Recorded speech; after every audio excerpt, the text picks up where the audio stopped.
This video is brought to you by AKSIAS. Hi friends, ఈ వీడియోలో మనం చర్చించుకోబోయే అంశం ఎకనామిక్ సర్వేకి సంబంధించి. అసలు ఎకనామిక్ సర్వే అంటే ఏమిటి, ఎకనామిక్ సర్వేని ఎవరు రూపొందిస్తారు, ఎవరు విడుదల చేస్తారు, ఎకనామిక్ సర్వేకి సంబంధించి చరిత్రలో కొన్ని ఇంపార్టెంట్ ఇయర్స్, ఎకనామిక్ సర్వేని ప్రతి ఏటా భారత ప్రభుత్వం ఎందుకు విడుదల చేస్తుంది, దీని యొక్క పాత్ర ఏంటి, ఇటీవల విడుదల చేయబడిన ఎకనామిక్ సర్వే గడిచిన ఆర్థిక సంవత్సరానికి సంబంధించిన ఆర్థిక సర్వేలో పొందుపరచబడిన కొన్ని ముఖ్య అంశాలు ఏంటి, ఇవన్నీ కూడా చూద్దాం. సో ఎకనామిక్ సర్వే దేశ ఆర్థిక వ్యవస్థకి సంబంధించి ఎకనామిక్ సర్వే అనేది చాలా ఇంపార్టెంట్. గడిచిన వారం రోజులుగా టీవీ ఛానల్లోను వార్తాపత్రికల్లోనూ ప్రతిరోజు ఎకనామిక్ సర్వేకి సంబంధించి ఏదో ఒక టాపిక్ వార్త నిలుస్తుంది, మనం చూస్తూనే ఉన్నాము. అసలు ఎకనామిక్ సర్వే అంటే ఏంటంటే సో గడిచిన ఆర్థిక సంవత్సరానికి సంబంధించింది. సో గడిచిన ఆర్థిక సంవత్సరం అంటున్నాను, చాలా ఇంపార్టెంట్. సో కీవర్డ్ చూడండి, ఫైనాన్షియల్ ఇయర్. ఎకనామీలో ఎప్పుడైనా గుర్తుంచుకోండి, ఫైనాన్షియల్ ఇయర్ అని మాత్రమే వాడతాం, క్యాలెండర్ ఇయర్ అనుకోకండి. గడిచిన ఆర్థిక సంవత్సరానికి సంబంధించి కేంద్ర ప్రభుత్వం, భారత ప్రభుత్వం గణాంకాలతో విడుదల చేసే అధికారిక నివేదికను ఎకనామిక్ సర్వే అంటాము. సో దేశ ఆర్థిక వ్యవస్థలో ఉండే ప్రతి రంగానికి సంబంధించి గడిచిన ఆర్థిక సంవత్సరంలో ఎలాంటి వృద్ధి చూసింది, ఎలాంటి పరిస్థితిలో ఆ రంగం ఉంది, ఆ రంగం ఎదుర్కొంటున్న సవాళ్ళేంటి, దానికి పరిష్కారం ఏంటి, ఇవన్నీ కూడా ఎకనామిక్ సర్వేలో ఉంటాయి. సో ఎకనామిక్ సర్వే అనేది భారత ప్రభుత్వం గణాంకాలతో విడుదల చేసే అధికారిక నివేదిక గడిచిన ఆర్థిక సంవత్సరానికి సంబంధించి చాలా ఇంపార్టెంట్. అందులో మనకు వ్యవసాయ రంగమే కానివ్వండి, పరిశ్రమల రంగమే కానివ్వండి, మనకి సేవల రంగమే కానివ్వండి, హెల్త్ సెక్టారే కానివ్వండి, ప్రతి ఒక్క రంగానికి సంబంధించి గడిచిన సంవత్సరం ఆయా పర్టికులర్ రంగం ఏ రకమైన పరిస్థితిలో ఉంది, ఎలాంటి వృద్ధిని సాధించింది, లేదా ఏదైనా సవాళ్లతో ఉంటే దానికి పరిష్కారం ఏంటి, భారత ప్రభుత్వానికి సూచనలు కూడా ఈ ఎకనామిక్ సర్వేలో ఉంటాయి. చాలా ఇంపార్టెంట్ డాక్యుమెంట్. అసలు ఎకనామిక్ సర్వేని ఎవరు రూపొందిస్తారు, చాలా important. So department of economic affairs, department of economic affairs వారు ఎకనామిక్ సర్వే, ఆర్థిక సర్వేను ప్రతి ఏటా కూడా తయారు చేస్తారు. డిపార్ట్మెంట్ ఆఫ్ ఎకనామిక్ అఫైర్స్ అంటున్నాను అంటే ఏంటి, మినిస్ట్రీ ఆఫ్ ఫైనాన్స్ లో ఉంటుంది.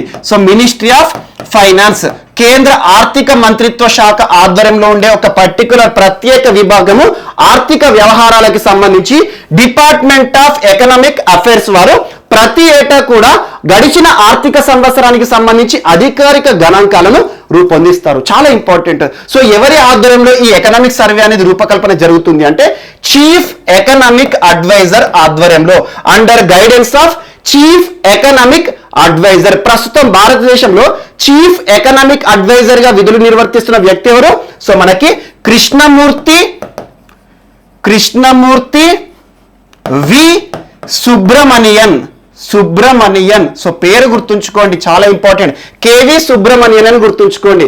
కృష్ణమూర్తి వి సుబ్రమణియన్ గారు ప్రస్తుతం మన భారత ప్రభుత్వానికి సంబంధించి చీఫ్ ఎకనామిక్ అడ్వైజర్ గా ఉన్నారు. సో తన అండర్ గైడెన్స్, తన ఆధ్వర్యంలో department of economic affairs under ministry of financial affairs వారు ప్రతి ఏటా కూడా గడిచిన ఆర్థిక వ్యవస్థకి సంబంధించి ఆర్థిక సర్వేని రూపకల్పన చేస్తారు. అంటే ఎవరు విడుదల చేస్తారు, ఆర్థిక శాఖ మంత్రి గారు విడుదల చేస్తారు. ఈ సంవత్సరం జనవరి 29వ తేదీ 2021 నాడు ఆర్థిక సర్వేని భారత ప్రభుత్వం విడుదల చేసింది. సో దీనికి సంబంధించి చరిత్రను చూద్దాం. సో చరిత్ర అంటే ఏంటి, స్వతంత్ర భారతదేశంలో, మన భారతదేశంలో మొట్టమొదటి ఎకనామిక్ సర్వే ఏ సంవత్సరానికి విడుదల చేయబడింది అంటారు, చాలా ఇంపార్టెంట్. 1951 ఆర్థిక సంవత్సరానికి సంబంధించి ప్రతిసారి గుర్తుంచుకోండి. ఎకానమీలో మనం సంవత్సరం అంటే అది ఆర్థిక సంవత్సరం అని మాత్రమే భావించండి. సో 1951 ఆర్థిక సంవత్సరానికి గాను మొట్టమొదటిసారి భారత ఆర్థిక సర్వే అనేది విడుదల చేయడం జరిగింది. అప్పటి భారత ప్రభుత్వం, అప్పుడు మనకు ఫైనాన్స్ మినిస్టర్ ఎవరు, సిడి దేశ్ముఖ్ గారు. చాలా ఇంపార్టెంట్, సిడి దేశ్ముఖ్. మనకు స్వతంత్ర భారతదేశంలో షణ్ముగం శెట్టి గారు, ఆ తర్వాత జాన్ మతాయ్ గారు, ఆ తర్వాత సిడి దేశ్ముఖ్ గారు, చాలా ఇంపార్టెంట్ పర్సనాలిటీస్. సో ఈ పేర్లన్న అవసరం లేదు. సో 1951 ఆర్థిక సంవత్సరానికి గాను మొట్టమొదటి ఆర్థిక సర్వేని అప్పటి భారత ప్రభుత్వం విడుదల చేసింది. అప్పుడు ప్రత్యేకత ఏంటంటే అప్పుడు ఎకనామిక్ సర్వే, ఈ సంవత్సరం మనం ఏంటి ఎకనామిక్ సర్వేని ఒకటి లేదా 2 రోజుల ముందు, బడ్జెట్ కి 2 రోజుల ముందు లేదా ఒక రోజు ముందు ఆర్థిక మంత్రిత్వ శాఖ వారు అధికారికంగా విడుదల చేస్తారు. కానీ అప్పుడు ప్రత్యేకత ఏంటంటే ఎకనామిక్ సర్వేని మరియు budget, so economic survey and budget ఈ 2 డాక్యుమెంట్లను కూడా ఒకేసారి విడుదల చేసేవారు, ఒకే పత్రం రూపంలో. చాలా ఇంపార్టెంట్. ఒకే డాక్యుమెంట్ రూపంలో మనకి ఎకనామిక్ సర్వే ఉంటుంది, బడ్జెట్ ఉంటుంది, అంటే ఒకేసారి విడుదల చేసేవారు అన్నట్టు. చాలా ఇంపార్టెంట్. ఎకనామిక్ సర్వే అంటే గడిచిన ఆర్థిక సంవత్సరానికి సంబంధించి భారత ఆర్థిక వ్యవస్థ ఏ రంగం ఎలాంటి పరిస్థితిలో ఉంది అని చెప్పేసి చూపించే అధికారిక నివేదిక. బడ్జెట్ అనేది రానున్న ఆర్థిక సంవత్సరానికి సంబంధించి దేశ ఆర్థిక వ్యవస్థని ముందుకు తీసుకెళ్లడానికి భారత ప్రభుత్వం ఏ రకమైన ఖర్చులు చేయబోతోంది, సో గడిచిన సంవత్సరం ఎదుర్కొన్న సవాళ్లను ఏ రకంగా పరిష్కరించబోతున్నామని చెప్పేసి ఆర్థిక మంత్రిత్వ శాఖ వారు ఒక్కొక్క రంగానికి ఒక్కొక్క కేటాయింపులు చేస్తారు. సో బడ్జెట్ అనేది రానున్న ఆర్థిక సంవత్సరానికి సంబంధించి, ఎకనామిక్ సర్వే అనేది గడిచిన ఆర్థిక సంవత్సరానికి సంబంధించి. అలా మొట్టమొదటిసారి భారతదేశంలో ఎకనామిక్ సర్వే అనేది సో 2 కూడా కలిపి విడుదల చేశారు. ఒకటి ఎకనామిక్ సర్వే, బడ్జెట్ రెండింటి కూడా ఒకే డాక్యుమెంట్ గా విడుదల చేయడం జరిగింది. సో ఇదే ప్రాసెస్ ఎప్పటి వరకు కంటిన్యూ అయిందంటే 1964 వరకు. సో 1964 అంటే 1963, 1964 ఫైనాన్షియల్ ఇయర్ వరకు సేమ్ ప్రాసెస్, ఇదే నియమం అనేది కొనసాగించబడింది. అంటే ఏంటి, బడ్జెట్, ఎకనామిక్ సర్వే 2 కూడా ఒకే డాక్యుమెంట్ అన్నట్టు. సో 1964 నుండి ఆ తర్వాత ఎకనామిక్ సర్వే గడిచిన ఆర్థిక సంవత్సరానికి సంబంధించిన ఆర్థిక సర్వేను బడ్జెట్ నుండి డీలింక్ చేశారు.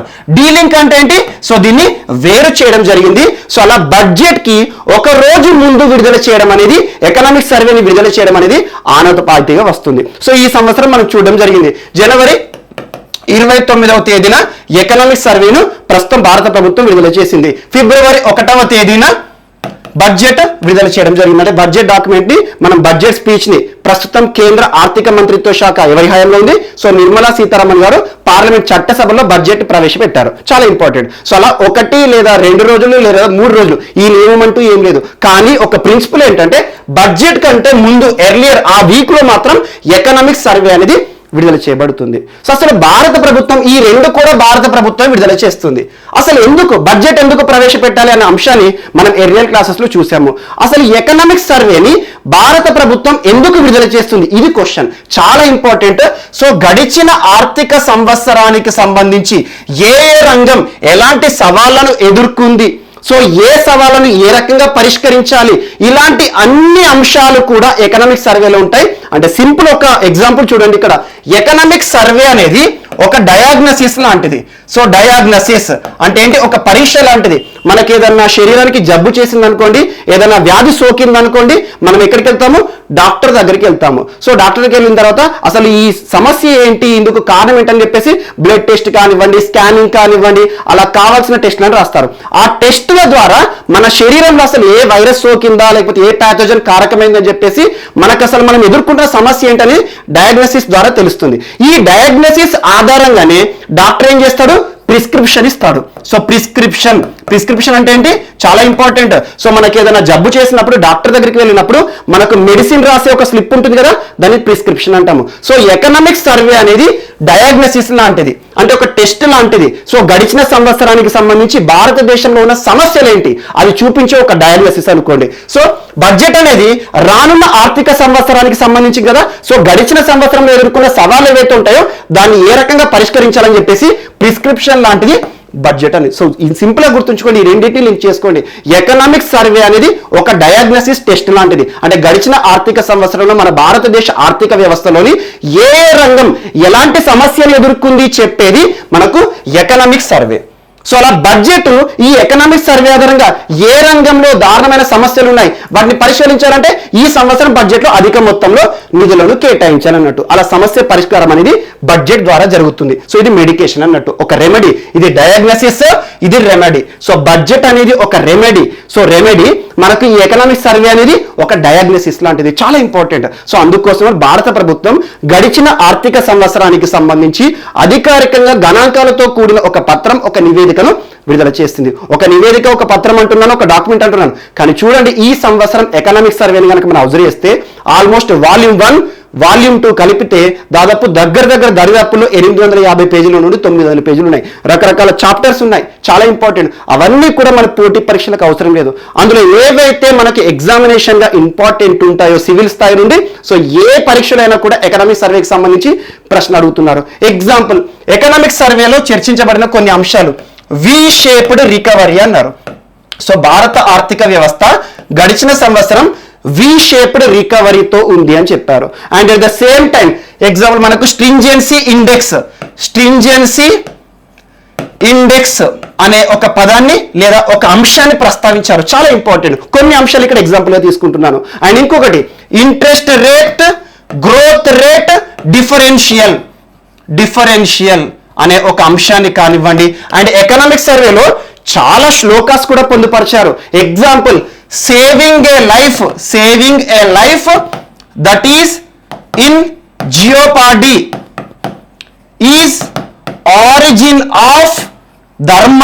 సో ఈ స్లోగన్ ఏదైతే ఉంటుందో చాలా ఇంపార్టెంట్, గుర్తుంచుకోమని చెప్పట్లేదు. సో మన భారతదేశానికి సంబంధించి గడిచిన ఆర్థిక సంవత్సరానికి ఇటీవల విడుదల చేయబడిన ఎకనామిక్ సర్వే ఏదైతే ఉంటుందో అందులో ఈ స్లోగన్ తోటే మనకు ఎకనామిక్ సర్వే అనేది ఆరంభం జరిగింది. చాలా ఇంపార్టెంట్. ఆ స్లోగన్ పేరు ఒక్కసారి చూడండి, అదే ఎగ్జామ్ లో మనకి ఇస్తే గుర్తొస్తుంది. సో భగవద్గీతలోని మనకి శాంతి పర్వాలో దాదాపు చాప్టర్ 12 లో ఉన్న 598 శ్లోక అని చెప్పేసి ఆ పక్కన రాశారు. ఇవన్నీ అవసరం లేదు మనకి ఎగ్జామినేషన్ ఓరియంట్లో. అదేం చెప్పారు? Saving a life that is in jeopardy is origin of dharma అనే ఒక స్లోగన్ తో ప్రారంభమైంది. చాలా స్లోగాలు ఇచ్చారు మనకు ఎకనామిక్ సర్వేలో. Example, persons life cannot be brought back అంటే ఏంటి? ఒక వ్యక్తి జీవితాన్ని వెనక్కి తీసుకురాలేమని చెప్పేసి సేవింగ్ లైఫ్ అండ్ లైవ్లీహుడ్ అని చెప్పేసి. సో చాలా అంశాలు, చాలా స్లోగన్స్ కూడా వచ్చినాయి. అద్భుతమైన స్లోగాలను కూడా పెట్టారు. ఎందుకంటే ప్రస్తుతం మనం ఎదుర్కొన్న సవాళ్లను దృష్టిలో ఉంచుకొని వీటిని సంబంధించి ఇక్కడ ఇంటర్లింక్ చేసుకోవాల్సి ఉంటుంది. ఎగ్జాంపుల్, సేవింగ్ లైఫ్ లైవ్లీహుడ్ అంటే ఏంటంటే ఒక వ్యక్తి జీవితాన్ని కాపాడాలి, తన ఉపాధిని కూడా మనం ఇవ్వాలి అని చెప్పేసి. అంటే ఏంటంటే మనం గడిచిన సంవత్సరం చూసాము, గడిచిన సంవత్సరంలో ఆర్థిక రంగం మొత్తం కూడా కుదేలైపోయింది. కారణం దేశంలోనే కాదు ప్రపంచవ్యాప్తంగా కూడా ప్రభావాన్ని చూపించిన కంటికి కనిపించని ఒక pathogen virus. So corona virus కారణంగా ప్రతి దేశం కాదు, ప్రతి రంగము, ప్రతి మారుమూల ప్రాంతం కూడా ఎంతో రకంగా ఏదో రకంగా ప్రభావానికి గురైంది. అది ఆర్థిక నష్టాన్ని చూసాయి, at the same time man కూడా నష్టపోయారు. మనం అంటే ఏంటిది? ప్రాణ నష్టం కూడా చూసాము. చాలా ఇంపార్టెంట్. సో అలాంటి కరోనా ప్రభావానికి గురైన భారతదేశంలో భారత ప్రభుత్వం లాక్డౌన్ విధించింది. సో లాక్డౌన్ విధించాము, మనం అందరం ఎదుర్కొన్న సమస్యలు మనం చూసాం. సమస్యలు కాదు, అప్పుడు ఒకనొక పరిస్థితిలో మనం ఇంట్లోనే ఉండి దేశభక్తిని చాటాము. చాలా ఇంపార్టెంట్. మనకు అటువంటి రోజు మళ్ళీ రాదు. సో ఇంట్లోనే ఉంటూ భారత ప్రభుత్వం నియమాలను పాటిస్తూ భారత ప్రభుత్వం ప్రతి ఒక్కరిని రిక్వెస్ట్ చేసింది ఇంట్లో నుండే బయటికి రావద్దు అని చెప్పేసి. అలాంటి రోజు మళ్ళీ రాదు. సో అలా ఇంట్లోనే ఉంటూ మనం దేశభక్తిని చాటాము. సో అలాంటి లాక్డౌన్ పరిస్థితుల్లో ప్రతి ఒక్కరు ఇంటికే పరిమితమయ్యారు కాబట్టి ఆర్థిక వ్యవస్థలోని ప్రతి ఒక్క రంగం కూడా మనకి మొత్తం కూడా స్తంభించిపోయిందంటే పరిశ్రమలు నడవక చాలా మంది వర్క్ ఫ్రమ్ హోమ్ చేశారు. సర్వీస్ సెక్టర్ కానివ్వండి, అలా ఏవైతే ఉన్నాయో మనకు అందుబాటులో ఉన్న సౌకర్యాల ద్వారా దేశ ఆర్థిక వ్యవస్థ ముందుకు పోయింది. అప్పుడు ఏం జరిగిందంటే దేశంలో ఆర్థిక వ్యవస్థ వి షేప్డ్ రికవరీ అంటే ఏం లేదు, షార్ప్ డిక్లైన్. సో షార్ప్ గా పడిపోయింది. లాక్డౌన్ కాలంలో ప్రతి రంగం కూడా స్తంభించిపోయింది కాబట్టి దేశ ఆర్థిక వ్యవస్థ మొత్తం కూడా దారుణంగా పతనాన్ని చూసింది. At the same time lockdown మనకి అన్లాక్ 1.0, అన్లాక్ 2.0 అని చెప్పేసి ఒక్కొక్క వాటి విషయంలో ఆంక్షలు ఎత్తివైతే చూసాం. భారత ప్రభుత్వము మనకి ఏవైతే ఉంటాయో సింప్లిఫై చేసేసింది లాక్డౌన్ నియమాలను. అలా ఆర్థిక వ్యవస్థ మొత్తం కూడా మెల్లమెల్లగా ఇప్పుడు దారిన పడింది. సో దారిన పడడానికి కారణం ఏంటి? ఆత్మ నిర్భర్ భారత్ అభియాన్. సో దెబ్బతిన్న ఆర్థిక వ్యవస్థ ఏదైతే ఉంటుందో ఆర్థిక వ్యవస్థ మొత్తం కూడా కుదేలైపోయింది కాబట్టి ఈ ఆర్థిక వ్యవస్థని ముందుకు తీసుకెళ్లాలంటే మనకి డ్రైవింగ్ ఫోర్స్ కావాలి. ఏం చేసింది భారత ప్రభుత్వం? ఇంజెక్షన్ ఇచ్చింది అన్నట్టు. సింపుల్ ఏం చేస్తారు? మనకు ఒక లిక్విడిటీని ఇంజెక్ట్ చేస్తారు. ఏం చేస్తారు? ఆత్మ నిర్భర్ భారత్ అభియాన్ అనే ఒక ప్రత్యేక ప్యాకేజీని తీసుకొచ్చి ఆర్థిక వ్యవస్థను గాడిన పెట్టేసరికి మరొకసారి మనం షార్ప్ గా ఎంతైతే మనం షార్ప్ గా డిక్లేర్ అయ్యామో అంత స్ట్రాంగ్ గా ఎలివేట్ అయ్యాం. చాలా ఇంపార్టెంట్. మనకు షార్ప్ డిక్లైన్, స్ట్రాంగ్ రికవరీ అనొచ్చు. సో వి షేప్డ్ రికవరీని మనం ఎలా అవుతాయి ఎగ్జామ్ లో అంటే భారత ఎకనామిక్ సర్వే ఏదైతే ఉంటుందో భారత ఆర్థిక సర్వే 2020 2021 సంవత్సరానికి సంబంధించిన డాక్యుమెంట్ ఏదైతే ఉంటుందో అందులో భారత ఆర్థిక వ్యవస్థకి సంబంధించి ఏ ఇంగ్లీష్ లెటర్ ని చూపించడం జరిగిందంటే ఏ షేప్డ్ రికవరీ అంటే వి షేప్డ్ రికవరీ. సో అలా లాక్డౌన్ పరిస్థితుల కాలంగా మనం ఏదైతే ఉంటుందో ఆర్థిక వ్యవస్థ మొత్తం స్తంభించిపోయింది కాబట్టి మరొకసారి భారతదేశం ఇచ్చిన డ్రైవింగ్ ఫోర్స్ ఆధారంగా మనం మరొకసారి ఇప్పుడు రికవరీలో వచ్చాము. చాలా ఇంపార్టెంట్. ఇందులో కొన్ని అంశాలు చూడండి. ఎగ్జాంపుల్, ప్రతి రంగం కూడా స్తంభించిపోయింది కానీ వ్యవసాయ రంగం మాత్రం మనం పాజిటివ్ గ్రోత్ ని చూస్తాం. వ్యవసాయ రంగం చాలా ఇంపార్టెంట్. సో వ్యవసాయ రంగం అంటున్నాను. సో భారత ఆర్థిక వ్యవస్థలో గడిచిన ఆర్థిక సంవత్సరంలో ఏ రంగం అద్భుతమైన పురోగతి సాధించింది అంటారు. చాలా ఇంపార్టెంట్. ఇంప్రూవ్మెంట్ ఎందులో అంటే వ్యవసాయం. సో వ్యవసాయం మరియు అనుబంధ రంగాలు, అగ్రికల్చర్ అండ్ అలైడ్ యాక్టివిటీస్ అంటాము. వ్యవసాయం దాని అనుబంధ రంగాలు అంటే ఏంటి? సో వ్యవసాయం వస్తుంది మనకు. ఎగ్జాంపుల్ ఉద్యానవన పంటలే కానివ్వండి, పశు సంరక్షణ కానివ్వండి, పశు పోషణ కానివ్వండి, లైవ్ స్టాక్ సంబంధించి మరియు మత్స్యరంగమే కానివ్వండి, ఫారెస్ట్ కానివ్వండి. సో వ్యవసాయం మరియు దాని అనుబంధ రంగాలు మనకు మంచి గ్రోత్ ఇచ్చాయి. ఒక రకంగా చెప్పాలంటే దేశ ఆర్థిక వ్యవస్థకు వెన్నెముకలా నిలిచింది గడిచిన ఆర్థిక సంవత్సరంలో వ్యవసాయ రంగం మాత్రమే. సో ఇది ఒక్కటే పాజిటివ్ గ్రోత్ చూసింది, అరౌండ్ 3.4 అని గుర్తుంచుకోండి. సో ఇవన్నీ మనం ఫిగర్స్ మరొకసారి చర్చించుకుంటాం, ఒక్కొక్క చాప్టర్ చూస్తూ ఉంటాం కాబట్టి. అండ్ ఎగ్జాంపుల్ మనకి సెకండరీ సెక్టార్ లేదంటే పరిశ్రమల రంగం అంటాము. పరిశ్రమల రంగం దారుణంగా పతనం అయిపోయింది. దాదాపు 9.6% కాంట్రాక్షన్ చూసింది. అంటే ఏంటి? మైనస్ గ్రోత్ రేట్ ని చూసింది, అంటే పడిపోయింది అన్నట్టు. ఆ తర్వాత సర్వీస్ సెక్టార్ అంటే సేవా రంగం దాదాపు 8.8% మనకు మైనస్ లో చూసింది, కాంట్రాక్షన్ చూడడం జరిగింది, అంటే పతనం అయిందన్నట్టు. ఒక పాజిటివ్ రంగం ఏంటంటే వ్యవసాయ రంగం మాత్రమే. చాలా ఇంపార్టెంట్. సో గడిచిన ఆర్థిక సంవత్సరంలో మనకి పాజిటివ్ గ్రోత్ ని నమోదు చేసిన సెక్టార్ ఏదంటే అగ్రికల్చర్ సెక్టార్ లేదా ప్రైమరీ సెక్టార్. చాలా ఇంపార్టెంట్. సో అలా వ్యవసాయ రంగం మాత్రమే మనకు ముందుండి దేశ ఆర్థిక వ్యవస్థను నడిపించింది. సో గడిచిన ఆర్థిక సంవత్సరానికి సంబంధించి ఎకనామిక్ సర్వే ఒక అంచనాన్ని విడుదల చేసింది. మన గడిచిన ఆర్థిక సంవత్సరంలో దాదాపు 7.7% దాదాపు మనం కాంట్రాక్షన్ చూస్తామని చెప్పారు. అంటే మన గ్రోత్ రేట్ అనేది దారుణంగా పడిపోయింది, మైనస్ లోకి పడిపోయింది. కానీ రానున్న ఆర్థిక సంవత్సరంలో దాదాపు 11% గ్రోత్ రేట్ ని చూస్తామని చెప్పారు. ఇటీవల IMF ఇంటర్నేషనల్ మానిటరీ ఫండ్ వారు కూడా సేమ్ ఇదే ఫిగర్ ని చెప్పడం జరిగింది. సో ఎకనామిక్ సర్వే కూడా అదే అంశాన్ని చెప్పడం జరిగింది. సో ఇలాంటి అంశాలు ఏవైతే ఉంటాయో వీటి గురించి చూడండి. అండ్ ఎకనామిక్ సర్వేకి సంబంధించి మనకు 4 పిల్లర్స్ వార్తలు నిలిచాయి. అంటే ఎకనామిక్ సర్వేలో 4 పిల్లర్స్ ఆఫ్ ఇండియన్ ఎకానమీ అన్నారు. ఆ 4 పిల్లర్స్ ఏంటి? Example containment. So containment, fiscal stimulus, containment, fiscal stimulus and financial reforms, structural reforms. So ఇవన్నీ అంటే ఏంటని చెప్పేసి మనం ఇన్ డీటెయిల్ గా ఒక్కొక్క చాప్టర్ లో మనం చూస్తూ ఉంటాము. సో కంటైన్మెంట్ అంటున్నాను. ఎగ్జాంపుల్, సో గడిచిన ఆర్థిక సంవత్సరంలో మనం ఎదుర్కొన్న భయానక సమస్య ఏంటి? కరోనా పరిస్థితుల కాలంలో అసలు లాక్డౌన్ పరిస్థితులు ఉన్నాయి, మనం చూసాము. అలాంటి లాక్డౌన్ పరిస్థితుల కాలంలో ఏ రాష్ట్ర ప్రభుత్వం ఎంత పకడ్బందీగా లాక్డౌన్ నియమాలను అసలు వేశారు, ఏ రకంగా లాక్డౌన్ అనే అమల్లోకి తీసుకువచ్చారు, ఏ రకమైన సంరక్షణ చర్యలు తీసుకున్నారు, ఇలాంటి అన్ని అంశాలకు తోడు ఏ రకంగా ఫిజికల్ స్టిమ్యులస్ అంటే ఏంటంటే మన ఆర్థిక వ్యవస్థకు కావాల్సిన ఇంజెక్షన్ ఏ రకంగా ఇచ్చారు, అంటే ఆర్థిక రంగానికి కావాల్సిన నిధులను ఏ రకంగా సరఫరా చేశారు. ఎగ్జాంపుల్ ఆత్మనిర్భర్ భారత్ అభియాన్ లాంటిది. మరియు ఫైనాన్షియల్ రీఫార్మ్స్ అంటే ఆర్థిక సంవత్సరాన్ని ఏ రకంగా తీసుకొచ్చారు, ఆర్థిక సంస్కరణలు. సో చాలా ఇంపార్టెంట్. ఆర్థిక సంస్కరణ అంటే ఏంటి? మనకు ఎగ్జాంపుల్ చూడండి, ఆత్మనిర్భర్ భారత్ అభియాన్ తీసుకొచ్చి ఒక్కొక్క సెక్టార్ ని ఆదుకోవడం అంటే ఏంటి? MSME సెక్టార్ ఎగ్జాంపుల్ ఉంది, మైక్రో స్మాల్ మీడియం ఎంటర్ప్రైజెస్. భారతదేశంలో అత్యధికంగా ఉద్యోగిత అవకాశాలను ఇస్తున్న పరిశ్రమల రంగం ఏదంటే మనకి MSME సెక్టార్. దాదాపు 80% of the work force in industry sector is depending on MSME. దాదాపు 80% ప్రజలు అంటే 80% ఉపాధి అవకాశాలు పరిశ్రమ రంగంలో లార్జ్ సెక్టార్ వీటి నుండి కాదు, మనకి MSME micro small medium enterprises. So large sector కేవలం 20% ఉద్యోగిత అవకాశాలను మాత్రమే ఇస్తుంది. అలాంటి MSME సెక్టర్ ని ఆదుకోవడానికి భారత ప్రభుత్వం తీసుకొచ్చిన స్ట్రక్చరల్ రిఫార్మ్స్ ఏంటి? ఎగ్జాంపుల్ MSME సెక్టర్ ని ఉద్యమ్ అనే పేరు మార్చారు. సో ఉద్యమం అని చెప్పేసి అందుకోసం ఎక్స్క్లూజివ్ గా 3 లక్షల కోట్ల రూపాయలను ఇంజెక్ట్ ఇచ్చారు. అంటే ఏంటి? 3 లక్షల కోట్ల రూపాయలను దెబ్బతిన్న ఆర్థిక వ్యవస్థ, సూక్ష్మ చిన్న మధ్యతర పరిశ్రమలు ఏవైతే ఉంటాయో వాటిని ఆదుకోవడానికి సులభతరంగా రుణాలను ఇస్తుంది.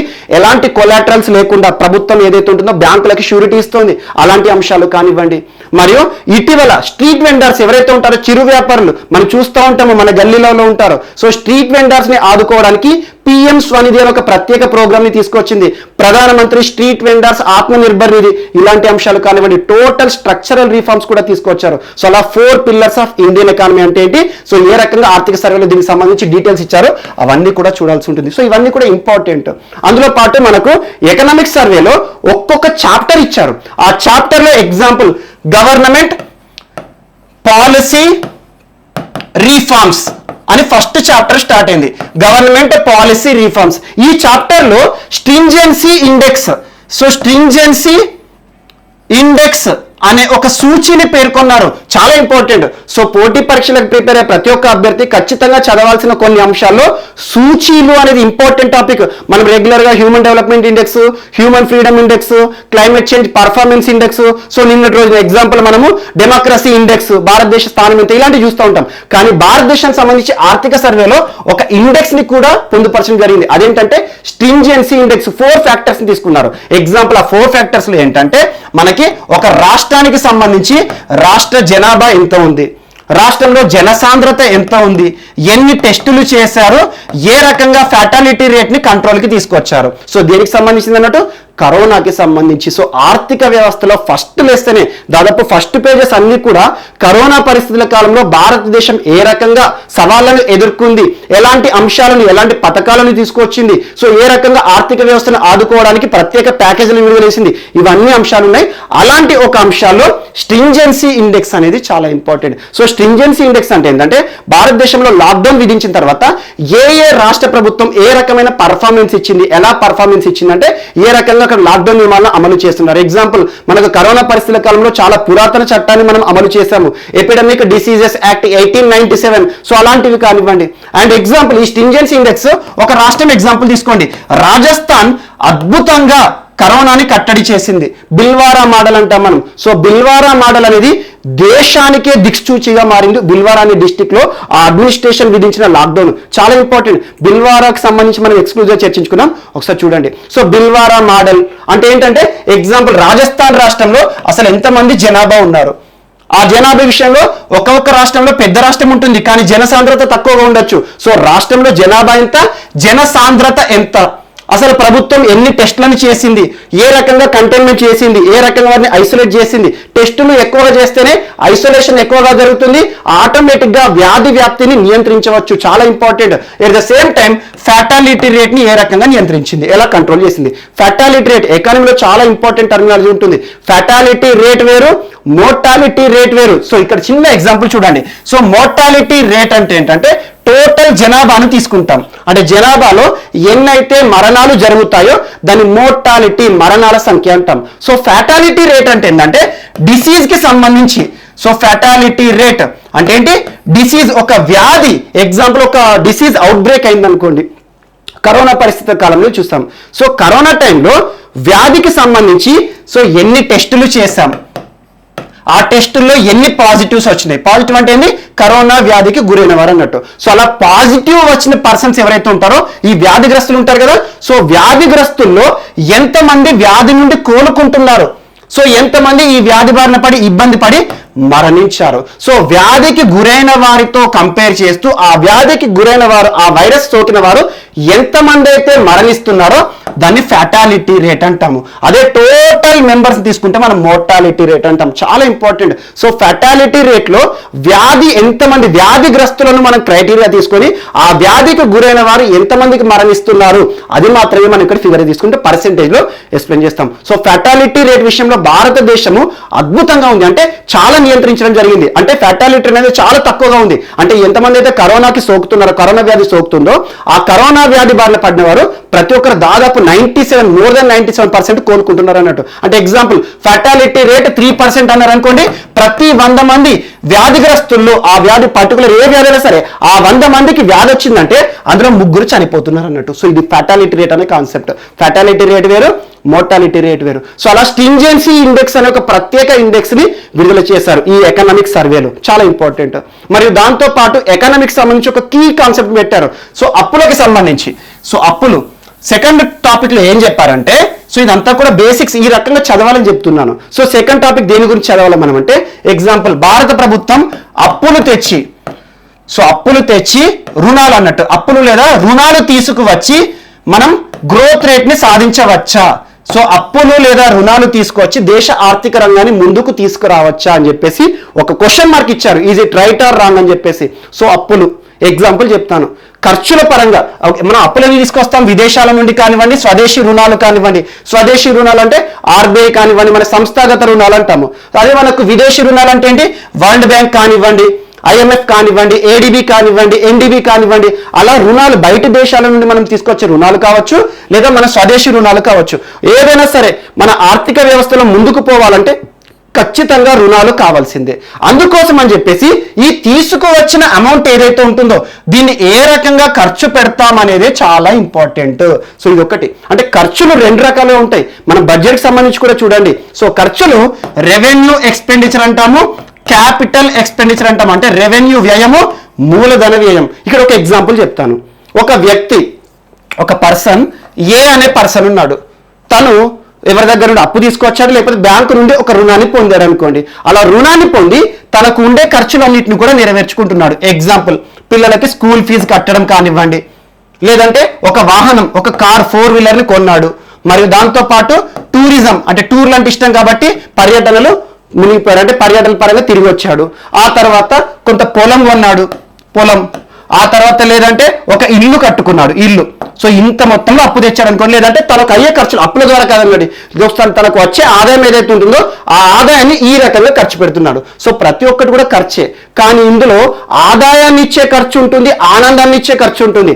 ఆదాయాన్ని ఇచ్చే ఖర్చుని ఏమంటారంటే మనం అసెట్ జనరేషన్ అంటాము. చాలా ఇంపార్టెంట్. అది మనకు క్యాపిటల్ ఎక్స్పెండిచర్. ఇక్కడ ఎగ్జాంపుల్ చెప్తాను. సో ఒక వ్యక్తి, ఏ అనే వ్యక్తి కారు కొన్నాడు. కారు కొనుక్కొని తన పర్సనల్ లగ్జరీ కోసం వాడుకుంటున్నాడు. అంటే ఏమవుతుంది? తను ఏదైతే ఉంటుందో దానిపైన ఖర్చు చేస్తున్నాడు, కానీ ప్రతిఫలం ఉండట్లేదు. సో మనకి రిటర్న్ గా ఏమి రావట్లేదు. అదే ఒక కారు కొనుక్కొని దీన్ని కిరాయికి ఇచ్చాడు అనుకోండి, ఆటోమేటిక్ ఏమవుతుంది?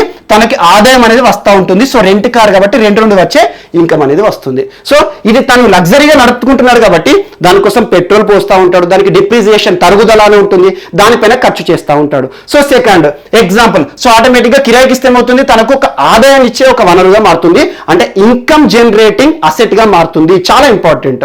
సో ఈ రకంగా. అండ్ నెక్స్ట్, పిల్లలకు స్కూల్ ఫీజు కడుతున్నాడు.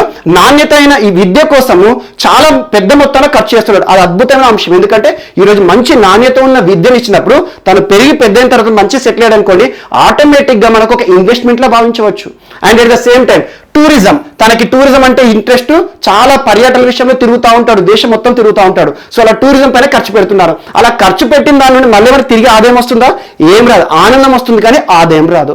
అండ్ నెక్స్ట్, ఒక పొలం కొన్నాడు. పొలం కొనేసి దానిలో క్రాప్ వేశాడు. ఆటోమేటిక్ గా పొలం పైన ఖర్చు పెట్టాడు. ఎట్ ద సేమ్ టైం అది ఆదాయాన్ని ఇచ్చే వనరుగా మారింది. అండ్ ఒక ఇల్లు కట్టాడు.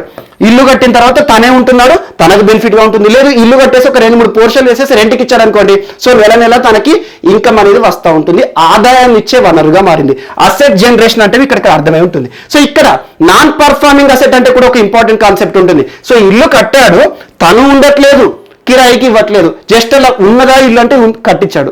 ఆ ఇల్లు ఏదైతే ఉంటుందో ఇల్లు ఎవరు ఉండట్లేదు, అంటే ఆదాయాన్ని ఇచ్చేలా లేదు, రెంట్కి ఇవ్వలేదు, తను ఉండట్లేదు, పర్సనల్ తన స్వప్రయోజనాలు తీరట్లేదు. సో ఇదేమవుతుంది? నాన్ పర్ఫార్మింగ్ అసెట్ గా మిగిలిపోతుంది. అసలు దాని నుండి అసలు రాబడి లేదు, దానిపైన ఖర్చు లేదు, ఎలాంటి పర్ఫార్మెన్స్ ఇవ్వదు అన్నట్టు. సో ఇలాంటివి ఖర్చులు కూడా ఉంటాయి. సో ఇక్కడ కూడా క్యాపిటల్ ఎక్స్పెండిచర్ అంటే ఏంటంటే మనము పెట్టే ఖర్చు అసెట్ జనరేట్ చేసింది అనుకోండి, ఒక మనకు ఆస్తిని లేదా ఆదాయాన్ని ఇచ్చే వనరుగా మారింది అనుకోండి, దాన్ని మనం క్యాపిటల్ ఎక్స్పెండిచర్ లేదా మూలధన వ్యయం అంటాము. సో రెవెన్యూ వ్యయం అంటే ఏంటంటే మనము పెట్టే ఖర్చు ఏదైతే ఉంటుందో ఎలాంటి ఆదాయ వనరులుగా లేదనుకోండి, దాన్ని మనం రెవెన్యూ ఎక్స్పెండిచర్ అంటాం. ఎగ్జాంపుల్, రెవెన్యూ ఎక్స్పెండిచర్ ఏంటి? ప్రస్తుతం ప్రభుత్వానికి సంబంధించి ప్రభుత్వ ఉద్యోగులకు ఇచ్చే జీతాలే కానివ్వండి, పెన్షన్సే కానివ్వండి, రోజు యాక్టివిటీస్, ప్రభుత్వం ముందుకు నడవాలంటే ఖచ్చితంగా ప్రతిరోజు కూడా ఎంతో కొంత ఖర్చు అనేది అవుతుంది. ఇలాంటివన్నీ కూడా ఎలాంటి ఆదాయం తిరిగి రాని ఖర్చును మనం రెవెన్యూ ఎక్స్పెండిచర్ అంటాము.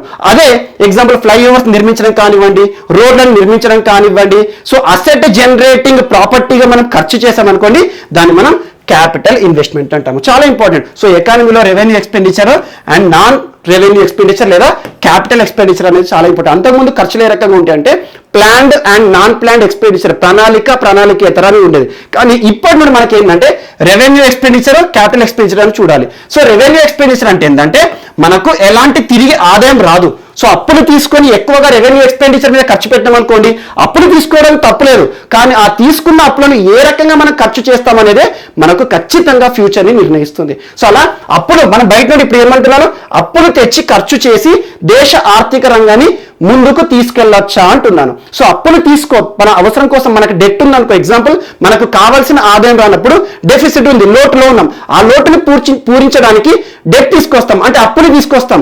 అలా అప్పులు తీసుకొచ్చేసి ఏ రకంగా వినియోగిస్తున్నాం అనేది మన యొక్క ఫ్యూచర్ని డిసైడ్ చేస్తుంది.